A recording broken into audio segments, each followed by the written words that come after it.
Hello guys and welcome to a new brand video. In today I'm going to show you how to leave or close your boards in Trello web application.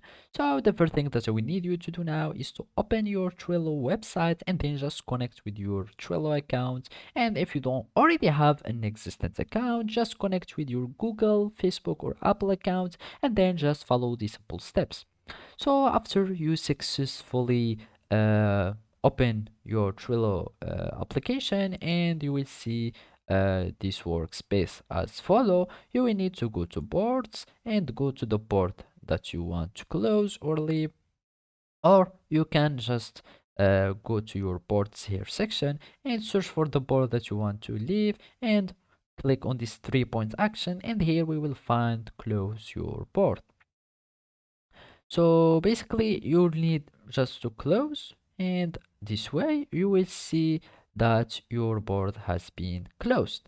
And to reopen it, all you need is to click on the view closed boards here in this board list, and you will click on it, and this way you will reopen it, and you can reopen it in you choose the workspace where you want to reopen it and click reopen the board, and it will show again in the same place here. So let's just wait for it. As you can see, our board has been reopened again and we can access it successfully without any problem. So basically this is how you can leave your boards or close them. Thank you for watching and see you next time.